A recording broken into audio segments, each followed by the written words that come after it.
Propos liminaires. Bon, le temps passe vite, hein, et donc la semaine, on va dire terrible, du 12 mars au 15 mars, grosso modo, ces 3 jours-là, hein, est en train de rentrer dans le passé, mais enfin, on s'en souvient quand même, comme le moment où, chez BPI France, on s'est dit que le confinement allait arriver et que ce serait une catastrophe pour vous, les entrepreneurs. Et que, par conséquent, il fallait qu'on mette en place en urgence un plan qui s'est appelé d'ailleurs le plan d'urgence de BPI France, qu'on a sorti littéralement en 3 jours. Y compris toute la campagne de pub qui venait avec, y compris toutes les décisions que nous avons prises, consistant autant que possible à vous faire appeler pour parler avec vous, expliquer comment on allait faire, expliquer qu'il ne fallait pas s'inquiéter, qu'on allait mettre en place des dispositifs de couverture, hein, en trésorerie extrêmement profond. Et je crois que c'est ce que nous avons fait. Donc, nous sommes sortis le 15 mars au matin. J'étais sur Europe 1 pour lancer le prêt à tout, les prêts rebonds, les garanties à 90% de l'État, tout un programme d'accompagnement.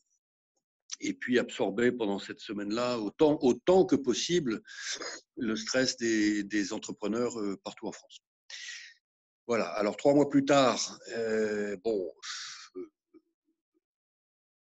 on a 620 000 entreprises qui ont bénéficié du PGE. À peu près 120 milliards d'euros de demandes. On voit bien qu'en fait, on va aller à 150 et même peut-être plus encore. Hein. 90% de TPE. Des secteurs qui étaient les secteurs les plus touchés en ont beaucoup bénéficié. Je pense en particulier à l'hôtellerie et la restauration, où vous avez à peu près 80 000 entreprises qui ont bénéficié du PGE. Vous avez également des gros PGE pour des PME, des ETI, puis des très gros PGE pour des grands groupes comme CMH et CGM, comme Nexens, etc., etc. Alors, il y a quantité d'autres mesures que nous avons prises. Le prêt rebond, il marche très bien, c'est un prêt à taux zéro. Il marche très bien dans votre région en particulier. Hein. On va en faire à peu près 700 millions. On a développé pas mal d'initiatives dans le domaine des fonds propres, avec des obligations convertibles, évidemment des injections d'equity significatives. On a beaucoup travaillé pour que dans le monde des startups, il n'y ait pas d'interruption, hein, pas de casse de rythme. Donc on a mis en place des outils de venture loan, on a continué d'investir dans les levées, on a remplacé des investisseurs qui faisaient défaut dans les levées. Et puis par ailleurs, on a continuer d'injecter du capital dans les fonds de capital risque en demandant expressément que ce capital soit mis au travail le plus rapidement possible. On a fait beaucoup de travail en accompagnement aussi. Hein, on a appelé tous nos accélérés. Vous savez qu'on a des accélérateurs et donc il y en a peut-être dans la salle d'ailleurs.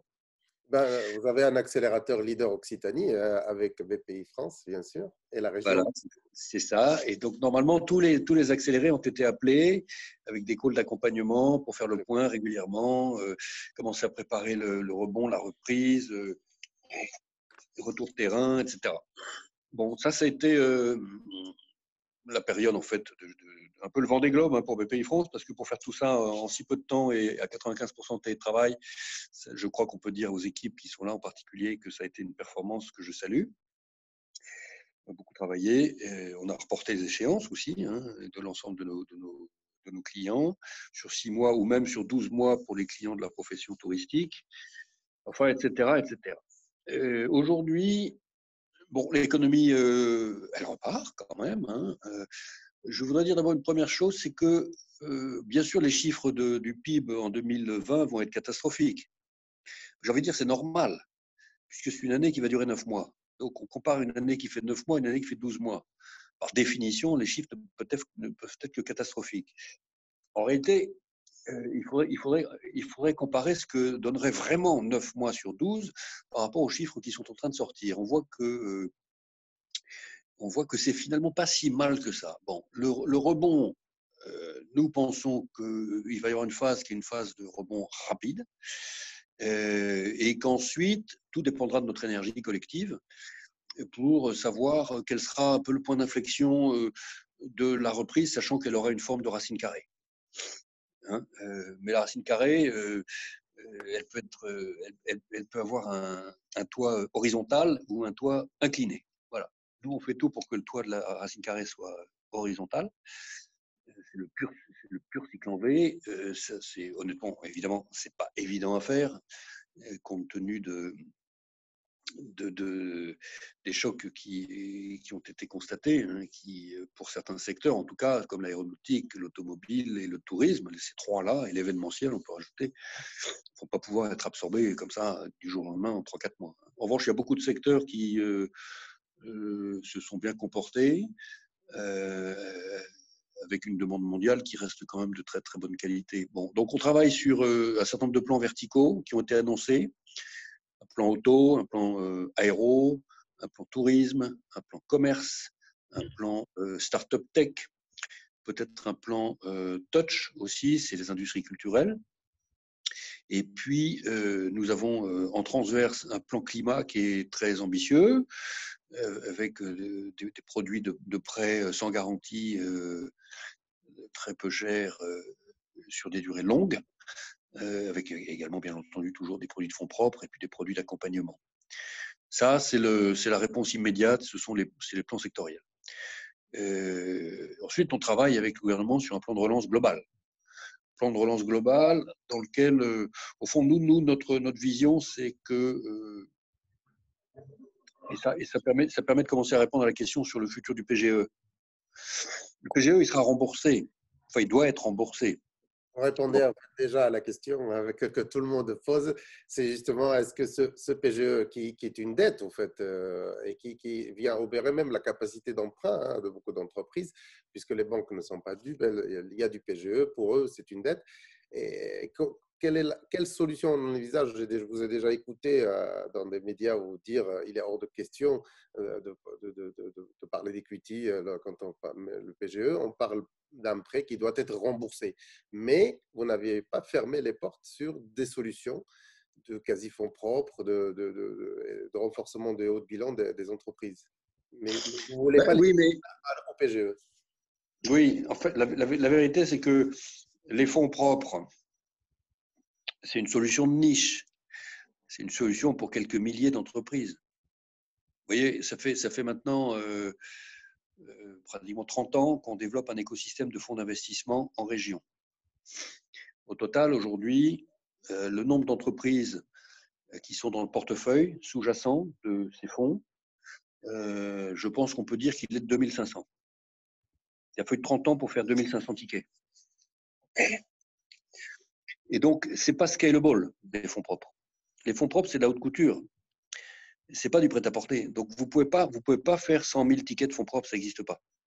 Vous ne pouvez pas non plus faire 100 000 tickets de quasi-fonds propres. Ça n'existe pas non plus. On peut faire des obligations convertibles.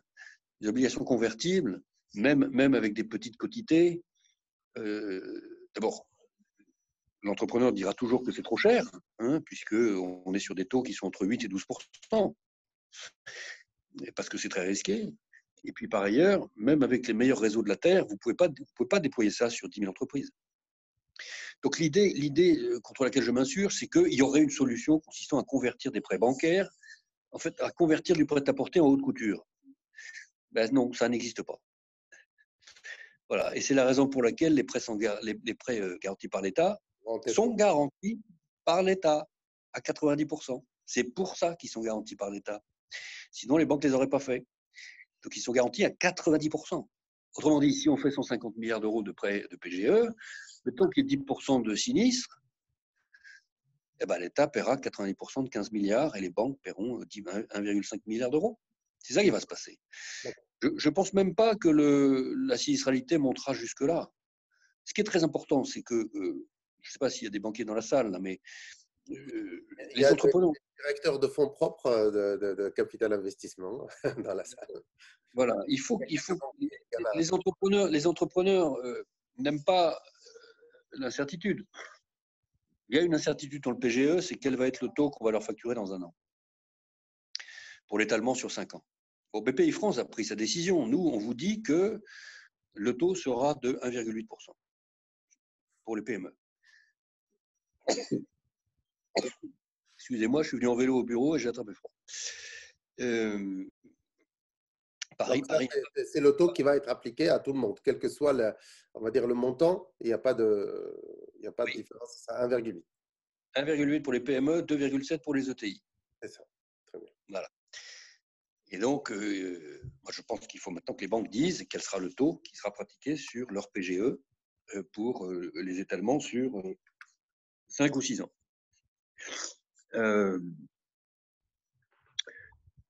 Est-ce que, je me permets, parce que c'est une question sous-jacente, est-ce que un report de remboursement de ces PGE peut être envisagé et annoncé à l'avance pour pouvoir faire souffler un certain nombre de chefs d'entreprise, quitte à le décider secteur par secteur ou taille par taille, enfin, etc. Est-ce que, par exemple, un report de 6 mois à 12 mois pourrait être envisagé? Je dis bien un décalage. Alors, j'ai envie de dire non, parce que le PGE est un prêt dont les caractéristiques ont fait l'objet d'un accord de nos partenaires européens à Bruxelles. Il a été notifié à Bruxelles. Et donc, on peut pas le bouger. Il est dans le marbre maintenant. De même que les Allemands ne peuvent pas bouger leur PGE, les Italiens non plus, les Espagnols non plus. À partir du moment où ça a été tamponné, timbré par la direction de la concurrence à Bruxelles, on est obligé d'appliquer ce schéma-là. On peut inventer un autre schéma, mais il faut aller le renotifier à Bruxelles. Ce n'est pas du tout évident que ça passe cette fois-ci. Là, c'est passé parce qu'on était dans l'urgence et dans la sidération de la crise, après garanti à 90% par l'État. Donc ce PGE-là, en tout cas, c'est un prêt bancaire, ce n'est pas un prêt de l'État. Et sa vie, c'est d'être remboursé ou de faire défaut. Ce n'est pas d'être transformé et ce n'est pas de voir ses critères changer. Hein, voilà. Sauf à ce que, encore une fois, on aille revoir Bruxelles pour proposer à nouveau un autre produit qui remplacerait le PGE dans un an, si on le souhaite, etc., avec une dimension d'aide d'État qui ne pourrait plus être de 90% parce que la crise ne sera pas aussi grave. Ce serait probablement une garantie plus faible, etc.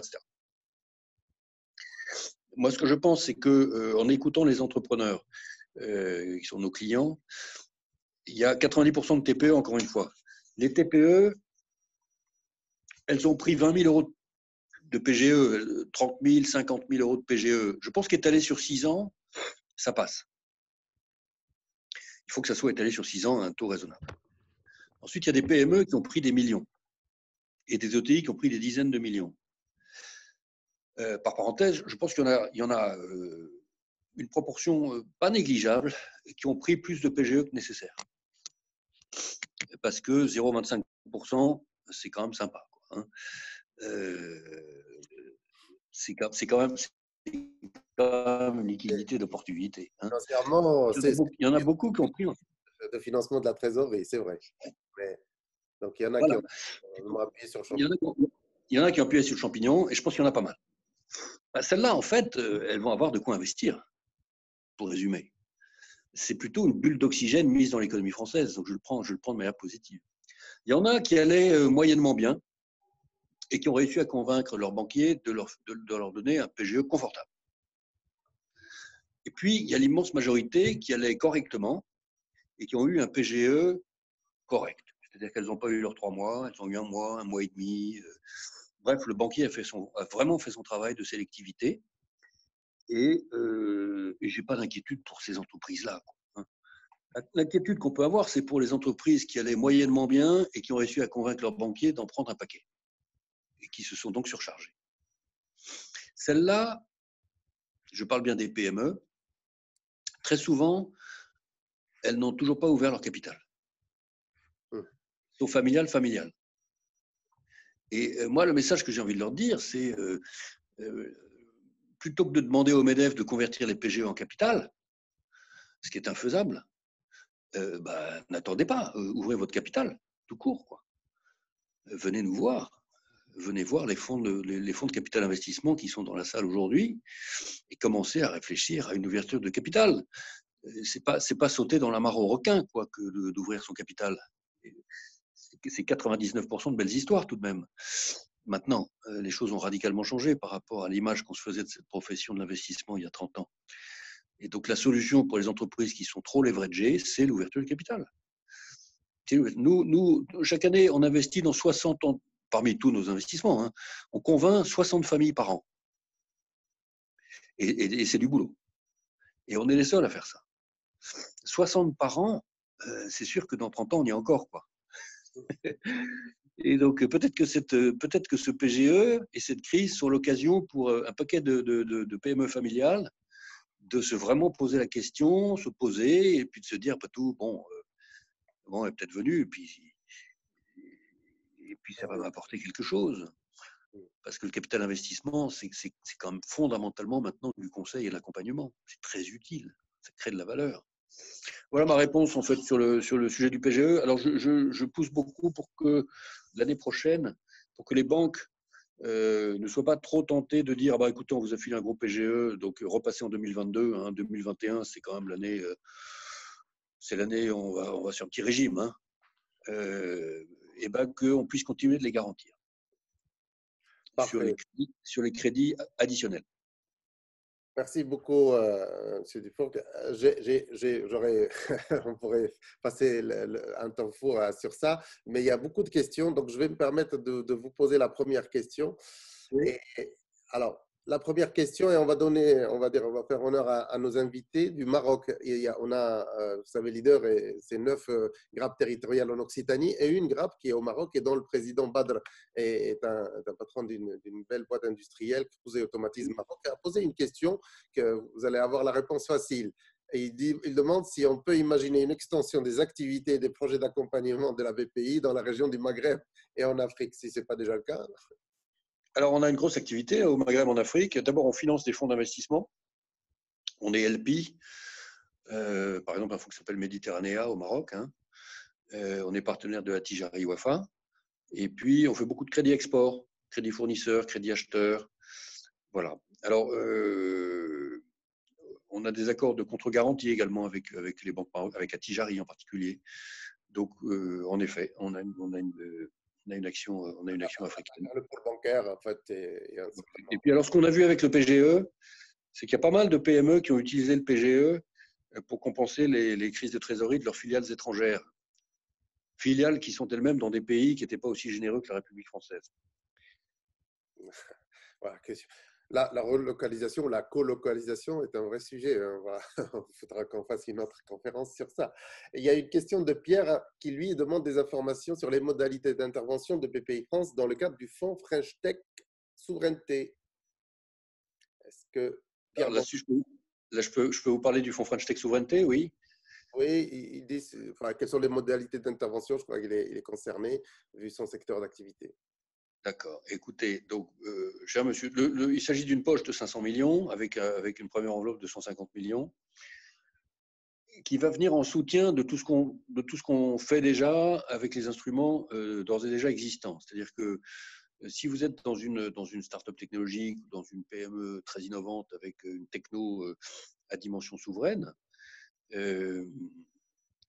de toute façon, vous pouvez déjà vous adresser en particulier à la BPI, mais pas seulement, également au fonds de capital risque partenaire de la BPI, qui seront enchantés d'investir chez vous. Bon, si on est sur des technos qui sont vraiment très sensibles du point de vue de la souveraineté, dans le cadre par ailleurs d'une entreprise qui n'est pas forcément ultra profitable ou poussée par un vent opérationnel très convaincant, mais qu'il faut absolument garder la boîte, à ce moment-là, on mobilisera l'enveloppe du fonds de 500 millions. Alors, il y a un troisième cas, c'est des entreprises dans lesquelles on est déjà investi, qui marchent absolument fantastiquement, mais qui intéressent énormément les étrangers. Lesquels étrangers, quand il y a des nouvelles levées, il faut qu'on arrive à les cantonner. Ce qui suppose que nous, on soit capable d'investir 20, 30, 50, 100 millions d'euros, si nécessaire, pour garder la boîte française. Merci. Je vais laisser cette fois-ci quelqu'un qui a posé une question, mais donc l'a posée en direct. C'est Mariam Bini de l'entreprise Soledge. Elle, sa question concerne les TPE industriels qui font moins d'1 million d'euros et voir un petit peu comment BPI a imaginé le soutien qu'elle peut leur apporter. Mariam, si tu veux bien interpeller donc M. Dufour en direct. Oui, bonjour Monsieur Dufour, merci pour votre Bonjour. intervention. Oui, donc en fait, ma question s'adresse on va dire, aux TPE, entreprises innovantes qui sont encore au stade de faire 1 million d'euros de chiffre d'affaires, qui constitue quand même dans notre région un petit tissu d'entreprise. Donc, comment est-ce que vous, voilà, vous avez envisagé d'aider ce type d'entreprises qui n'ont pas fait des grosses demandes justement de PGE et autres, mais qui ont besoin d'être financées pour accélérer leur croissance et continuer leur croissance d'avant Covid? Absolument. Écoutez, nous pensons que le bon produit pour les entreprises de cette taille-là, c'est le prêt sans garantie. On ne prend aucune garantie sur votre patrimoine ni sur votre entreprise, sur une durée relativement longue, 7 ans, 6 ans, 7 ans, peut-être même 10 ans, à un taux faible. Hein. Donc, c'est typiquement ce qu'on a fait pour le tourisme avec le prêt tourisme, qui est un prêt à 12 ans avec 3 ans de différé de remboursement, un taux de 2,7% sur 12 ans. Hein. Donc, c'est vraiment, ça ressemble à un prêt immobilier d'il y a 4-5 ans, quoi, pour un particulier. Alors, ensuite, comment est-ce qu'on distribue ce prêt-là pour les TPE? Parce que les TPE, il y en a énormément et nous avons, nous, sur le terrain, à peu près 1000 collaborateurs. On n'a pas 40 000 collaborateurs comme les grands réseaux mutualistes, etc. Et donc, la manière pour nous de distribuer ce produit de prêt, il existe ce prêt d'ailleurs, le prêt croissance TPE, dans certaines régions, c'est le digital. Donc, c'est une plateforme digitale qui marche d'ailleurs très très bien. C'est la plateforme qui est utilisée aujourd'hui pour distribuer les prêts rebonds en région Île-de-France et en région Rhône-Alpes. Donc, c'est une plateforme qui est digitale de bout en bout, où vous vous inscrivez, vous répondez à toutes les questions, vous envoyez vos comptes, vous avez l'attestation de votre expert comptable. Et puis, à la fin du parcours, on vous dit, on peut vous faire un prêt de temps. Et puis, on le décaisse. Hein. C'est ça la vision.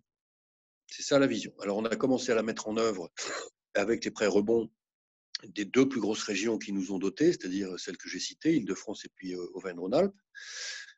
On va également utiliser cette plateforme pour le fonds résistance de la région Bretagne. Mais de fil en aiguille, cette plateforme va devenir la plateforme TPE de BPI France. Hein, donc, il va commercialiser les prêts sans garantie de petite quotité pour les TPE. Quand je dis de petite quotité, ça veut dire qu'on peut commencer à 10 000 euros. Le prêt rebond, il monte jusqu'à 300 000 euros. Hein. Et on est en train de faire. On est devenu probablement, avec la crise du Covid, le plus gros acteur français de placement de crédit au TPE-PME digital. Voilà. Merci beaucoup. Une question juste, peut-être vous avez répondu tout à l'heure sur le fonds qu'on appelle, on va dire, French Tech souverainement.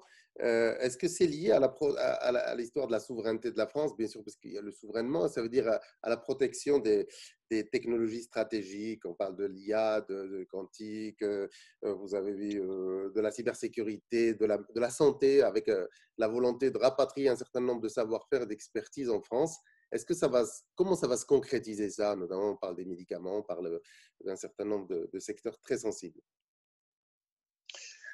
Bon, il y a beaucoup de plans d'action, c'est très opérationnel. Vous avez vu une annonce de Sanofi ce matin, elle ne s'est pas faite toute seule, cette annonce de Sanofi sur 600 millions. Les services de l'État ont beaucoup travaillé avec l'entreprise. Et donc, l'idée, c'est de multiplier ce genre de projet. Hein.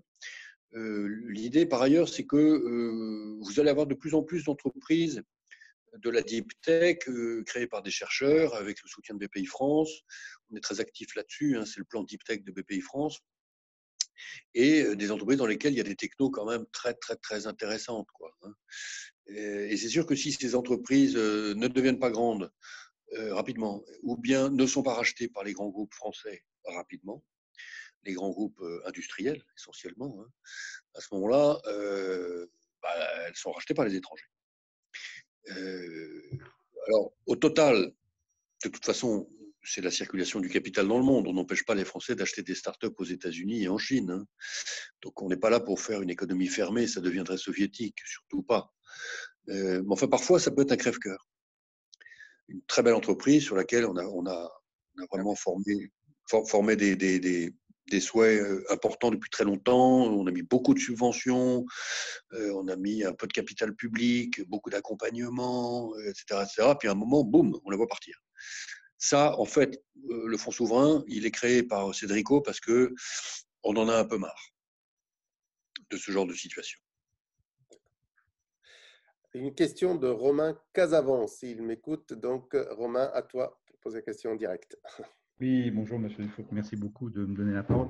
Donc, moi, je suis dans la santé digitale et plus particulièrement, donc on est sur un tour de CID et je voulais savoir quels étaient les critères pour que BPI France puisse potentiellement devenir un actionnaire. Alors, je sais que vous avez mentionné haute couture, prêt-à-porter, mais c'est vrai qu'il semblerait quand même que BPI France donne le ton, la tonalité vis-à-vis de l'ensemble des fonds.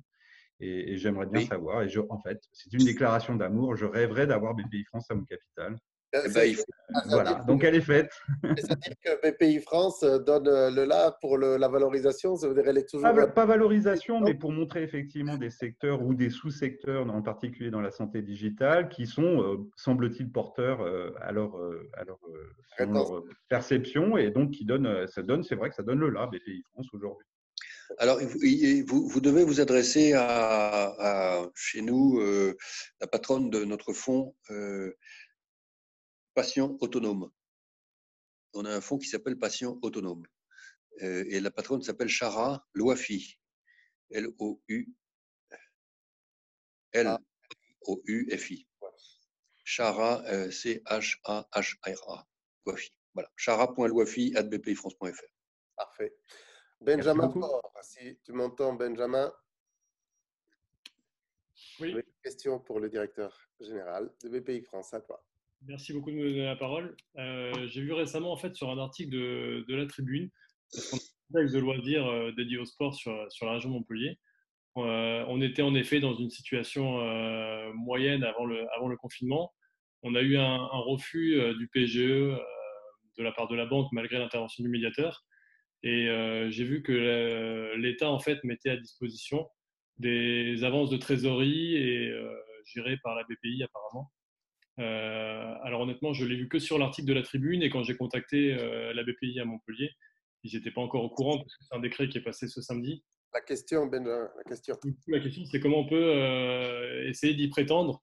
Est-ce que la BPI peut faire une sorte de PGE en direct auprès des entreprises qui ont eu un refus des PGE de la part des banques? Alors non, il y a deux choses. La BPI fait des PGE en direct uniquement à ceux qui étaient déjà ses clients avant. Puisque la philosophie du PGE, c'est que c'est pas fait, comme c'est financé par l'État, c'est pas fait pour que les banques se tirent la bourre et se piquent les clients. Donc chacun s'occupe de ses clients. Voilà. Alors, à côté du PGE, en effet, l'État lance la semaine prochaine, je pense que ça sera bon, la semaine prochaine, peut-être en fin de semaine, ou enfin bref, dans les 10 jours qui viennent, un prêt qui est une avance remboursable, qui est celui dont vous avez entendu parler dans la Tribune, qui portera un autre nom que le PGE. Je ne sais pas quel nom ils vont choisir, mais pour l'instant, ça s'appelle le FDES. FDES. Voilà. Et BPI France sera la plateforme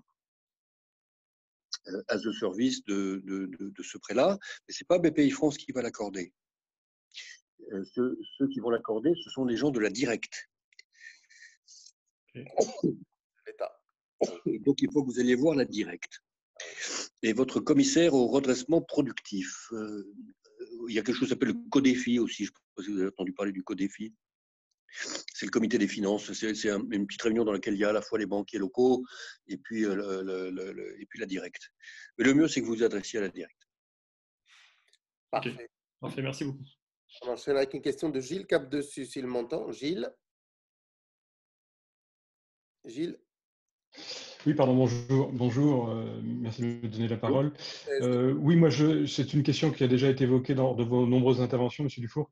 Ça concerne l'assurance crédit, qui a resserré ses conditions progressivement. Voilà, juste savoir quels sont les… Ah, on ne t'a pas entendu, Gilles. Je ne sais pas si tout le monde a eu la coupure. Gilles. Il a coupé, Gilles a coupé. Gilles. Tout le monde a eu la coupure. Ah oui. On a perdu Gilles. Jean-Pierre Bouffier, est-ce que tu m'entends? Jean-Pierre, toi aussi? Oui, absolument. Oui. Vas-y, pose ta question, Oui. comme ça. Enfin, Oui, je vais meubler. Bonjour. Sur l'assurance crédit. Bon, simplement, donc moi j'ai une question qui est très précise, mais avant cela, répéter juste en 2 mots que je suis client de BPI depuis longtemps. J'ai beaucoup utilisé tous les outils. Je n'ai trouvé qu'un tout petit trou dans la raquette, et pourtant Dieu sait que je les ai utilisés, ces outils. Hein. C'est comment BPI peut se positionner pour garantir des opérations qui se déroulent à l'étranger. Nous, on s'est retrouvé avec le Covid, on a un plan de développement important sur l'export, et on s'est retrouvé, donc, comme un peu tout le monde, coincé à la maison. On aurait pu effectivement, sur des opérations qui se réalisaient à l'étranger, obtenir une garantie, créer de la richesse et réinvestir en France. Mais en fait, voilà, là, je n'ai pas trouvé de solution. D'accord. Alors, on a un produit qui s'appelle la GPI, qui est une garantie de projet à l'international. Je ne sais pas si l'agence vous l'a proposé. Bon, mais ça vous garantit des investissements, des petits investissements en fonds propres à l'étranger. Hein. Oui, quand vous achetez une petite filiale, bon. Et ça, c'est un produit qui est très utile et qui marche bien, hein, qu'on est en train de développer. Ça s'appelle la GPI. C'est plutôt effectivement pour des investissements dans les structures. Ce n'est pas pour faire une opération import-export ou…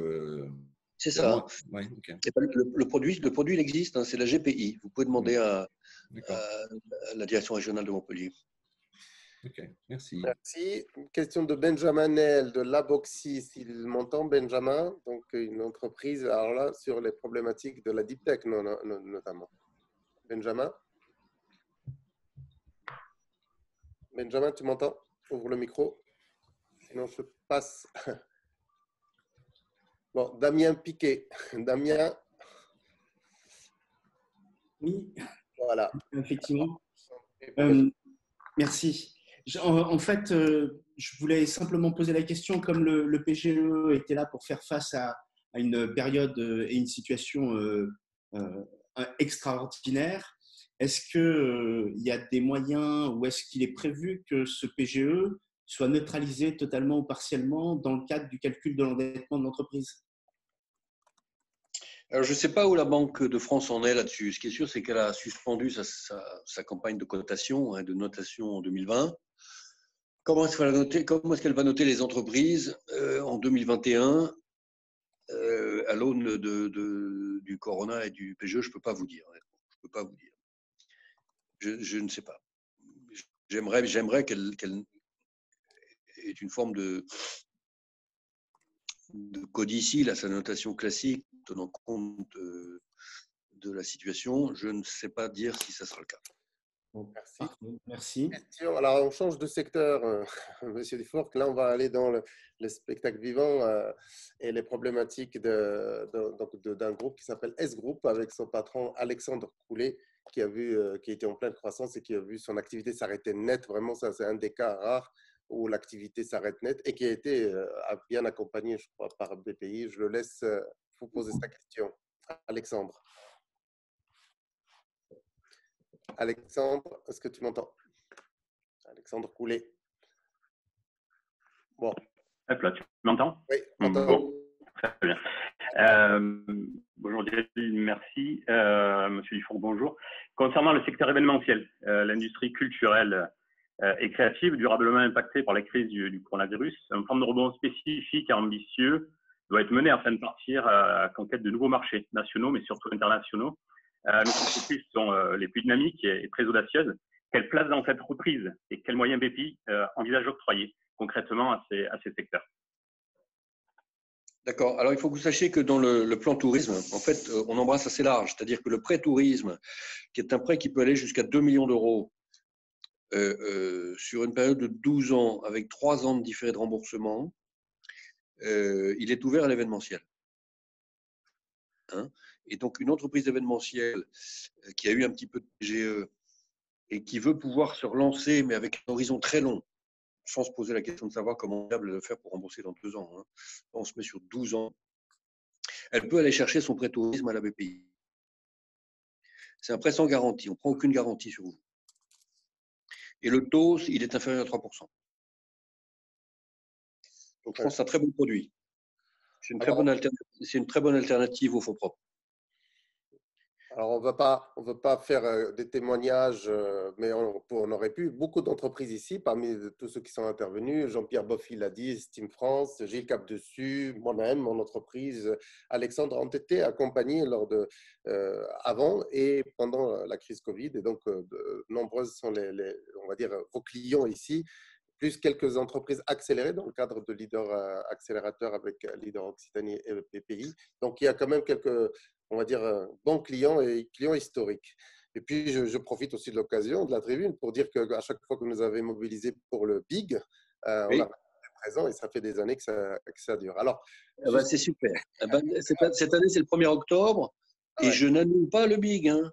Ah oui, non, mais on relayera ça, vous verrez, sur nos différents… Ça va être un big de légende. Ah oui.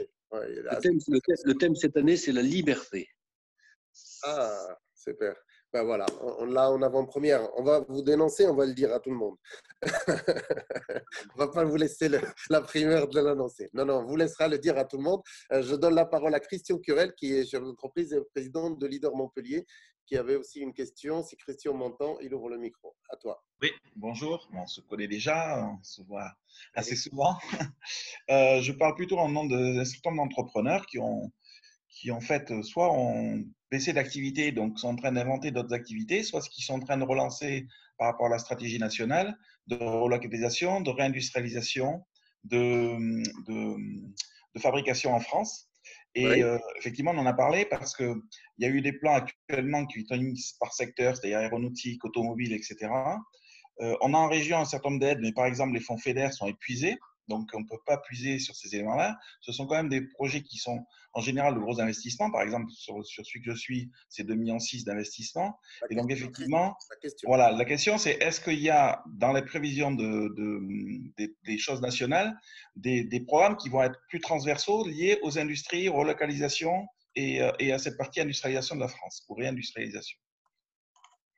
La réponse est oui. Et sur tous les compartiments de l'offre, hein, c'est-à-dire que, évidemment, les fonds propres, ça sert à ça. Les crédits longs sans garantie, ça sert à ça. Et par ailleurs, si vous m'entendez toujours… Ah, il y a quelqu'un qui son micro qui… Il faut arrêter là. Merci de couper vos micros. C'est Jalil qui doit le faire. Jalil, coupe Estelle. Alors, je vais écouter tout le monde. Et puis… Oh là là. Voilà. Et puis, on va activer celui… Voilà. Excusez-nous, monsieur Dufour. OK. Et puis ensuite, il y a la dimension conseil, accompagnement, parce que ce qui est très intéressant dans le sujet de la relocalisation, c'est que vous devez vous poser la question de savoir qu'est-ce qui, chez vos clients, fournisseurs, peut être localisé, mais également fournisseurs de vos fournisseurs, clients de vos clients. C'est vraiment sur toute la ligne de la supply chain qu'il faut se poser la question. Donc, c'est une opération… Il y a un certain nombre de choses qui sont incontestablement possibles. Hein. Et donc, c'est une opération qui est une opération à préparer de manière extrêmement opérationnelle et fine, etc. Au point que j'ai proposé, pas plus tard que la semaine dernière, au ministère de l'Industrie de construire pour eux un accélérateur de relocalisation. C'est-à-dire tous ceux qui connaissent nos accélérateurs, on en ferait un qui serait consacré à passer en revue tout ce qui doit être fait, check, pour que la relocalisation partielle puisse se faire. Ok. Merci. Monsieur Dubon, je reprends la main juste pour une question. Bon, la crise, évidemment, n'a rien à voir avec celle de 2008 qui a laissé quand même des traces, mais quand même, avez-vous assez de recul pour voir un petit peu quel est l'état des dégâts, hein, donc après le reflux. Et parmi celles qui sont restées vivantes et un peu fragilisées, est-ce qu'il y a des stratégies d'alliance pour consolider des TPE, PME ou des secteurs un peu sensibles? Ou est-ce qu'on peut imaginer d'injecter de l'argent dans ces alliances-là pour renforcer et protéger contre des capitaux ou des inamicaux, on va dire ça comme ça? Et est-ce qu'on peut aussi imaginer des GIE, par exemple, pour mettre des ressources humaines, des expertises pointues élevées qui viendraient de secteurs sinistrés comme l'aéronautique, l'automobile, et qui pourraient être mises à disposition de PME comme la mienne ou comme celles qui sont autour de la table et qui pourrait nous aider à passer un cap important à moindre coût parce qu'on ne pourrait pas se payer ces expertises-là. Alors, c'est très, très juste. Merci de poser cette question parce que pour nous, de plus en plus, le capital humain, nous le considérons comme à mettre au sommet de la pile des priorités. Hein. Alors, sur le capital humain, il y a d'abord les jeunes. Et sur les jeunes, vous savez, on a lancé le programme VTE, Volontaire Territoire d'entreprise. C'est l'occasion d'en parler pour tous mes collègues. Oui, ça c'est vraiment très important. C'est l'idée que on a inventé le VIE il y a des années, ça marche très bien le VIE. Mais il y a un truc qu'on n'avait pas encore inventé, c'était le VIE en France. Ça s'appelle le VTE. Et ça consiste à dire à nos enfants qui sortent des écoles, d'ingénieurs, de commerce, des métropoles, ou des masters d'université, ou les alternants, que ils ont la possibilité de commencer leur carrière professionnelle pendant 1 an ou 2 en CDD aux côtés d'un patron ou d'une patronne de PME dans un territoire. Et de préférence pas dans leur territoire. Un territoire qui leur permette de connaître un peu la France. Sachant que on a quand même entendu un gros message pendant la crise des Gilets jaunes, hein, qui était nous, un certain nombre de Français, on en a ras-le-bol que les grands urbains, des grandes métropoles ne regardent qu'à l'étranger et ne nous considèrent plus. Et je pense que c'est un message très important. Hein. Alors, par ailleurs, démarrer sa carrière dans une PME, aux côtés d'un patron, il y a vraiment pas mieux. Hein. Moi, d'une certaine manière, c'est ce que j'ai fait. Hein. Et on apprend tout, y compris à briser tous les préjugés débiles sur les territoires, sur les petites entreprises, etc. C'est-à-dire que c'est utilité, énergie, joie de vivre, enfin, c'est le kiff, quoi, à côté de ce qu'on peut vivre dans un certain nombre de grands groupes.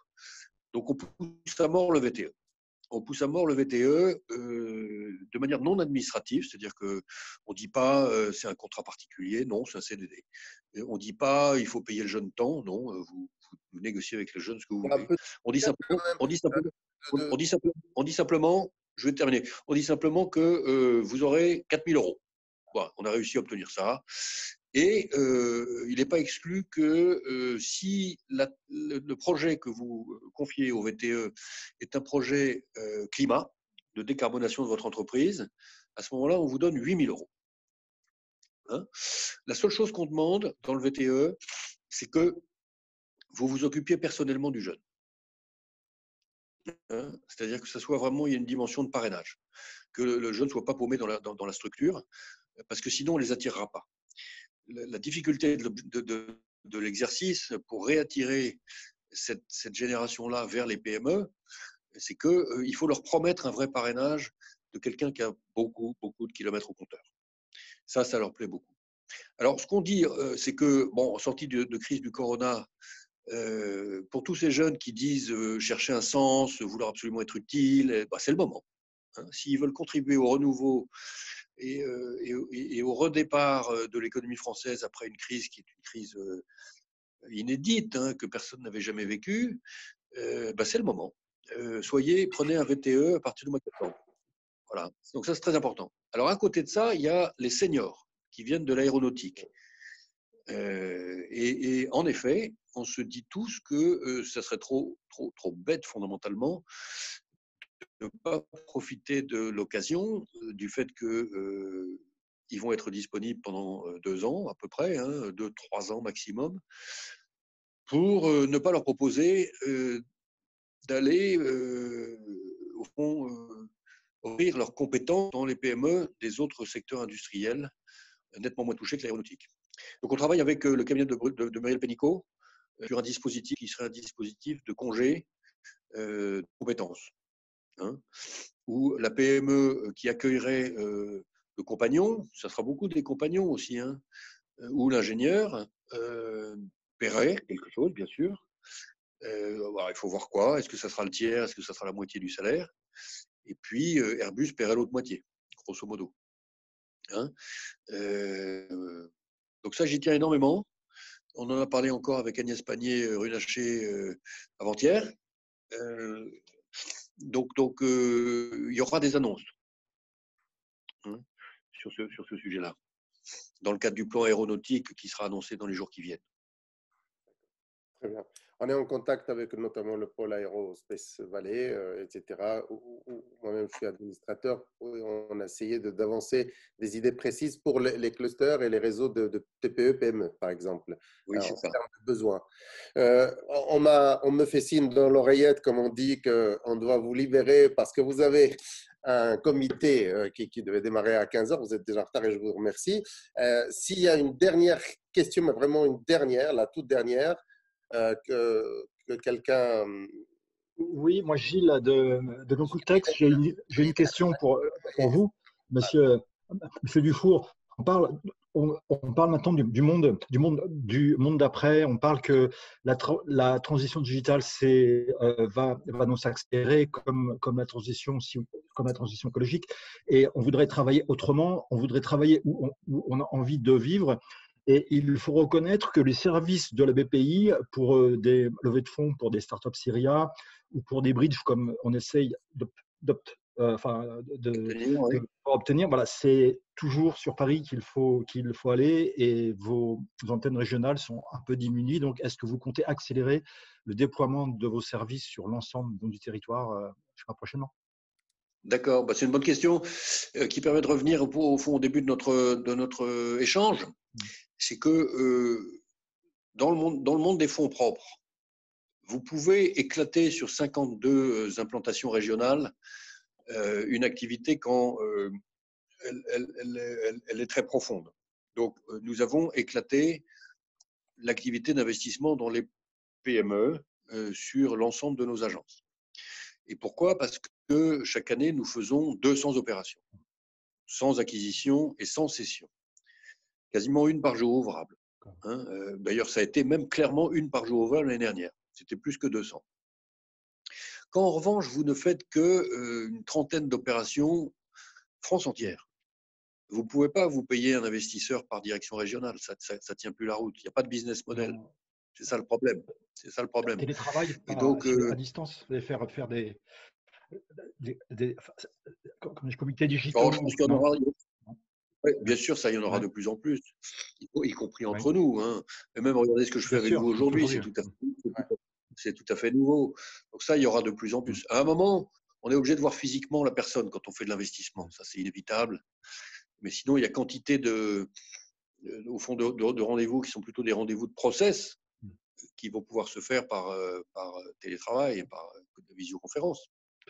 Merci. La toute dernière, vraiment la dernière, ce sera Yann donc, qui va la poser. Annick Leland, qui est directrice de l'Agence de développement économique d'un territoire que vous connaissez, c'est celui d'Alès Agglomération. Annick, qui a une question concernant le PIA, et ce sera la dernière question. Annick Leland, le micro. Attendez une seconde, parce que si ma... Oui, mais elle m'a contacté. Elle me fait signe. Elle voilà, m'a contacté par ailleurs. Quand je disais, je l'ai à l'oreillette, elle m'a contacté pour me dire si je pouvais vous libérer. Donc, je vous fais la dernière question et peut-être que vous... Allez-y. Vas-y, Annick. Oui, bonjour. Donc, merci de me permettre de poser la dernière question. C'était au sujet des PIA, parce que le PIA est un outil important à la fois en termes financiers et en termes d'impact pour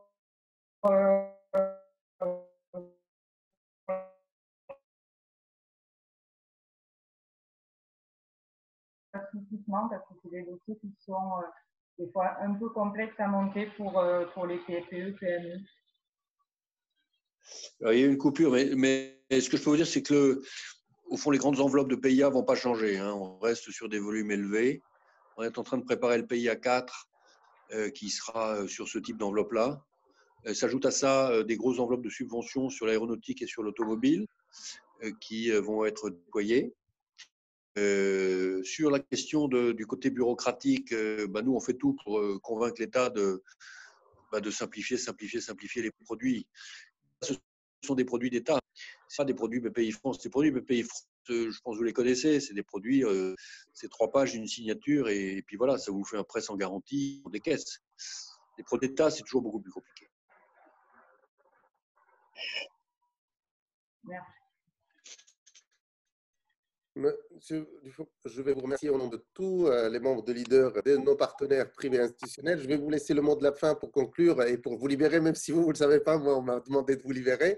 On va essayer de respecter le timing sur lequel on s'était engagé. Déjà, vraiment, un grand merci. Je voudrais, moi, enfin, j'ai eu l'impression, vous me corrigez si ce n'est pas le cas, d'avoir plutôt un discours très optimiste, très positif, un taux de sinistralité qui risque d'être plus bas que prévu. Il y aura des dégâts, mais ce n'est pas la fin du monde. C'est une crise qui est passagère, mais pas forcément dans la durée, pas pour tous les secteurs. Profitons-en pour investir pour ceux qui sont en bonne forme et qui sont encore sur leurs deux pieds. Et puis, ceux qui ont des solutions trouveront de l'argent. Donc, est-ce que je résume un peu votre état d'esprit? Est-ce que vous continuez à nous dire d'y croire et de continuer à… C'est tout à fait ça. Alors, c'est non seulement tout à fait ça, mais j'ajoute une chose, c'est que, comme vous le savez, depuis très longtemps, j'ai la conviction que les entrepreneurs, comment dire, ont presque une responsabilité de tirer le moral du pays. Hein. Autrement dit, il y a tellement, dans le contexte qu'on vit là, et puis on l'a encore vu avec cette horrible manifestation des soignants avec les Black Blocs qui sont revenus hier, c'est vraiment désespérant, quoi. Il y a tellement de forces négatives, très organisées quand même, hein, très mobilisées, qui pensent qu'à ça, et par conséquent qui font la une sans arrêt, que si les forces positives que nous sommes ne s'expriment pas de manière aussi vociférante, passez-moi l'expression, aussi puissante, bon ben voilà, l'équilibre est rompu.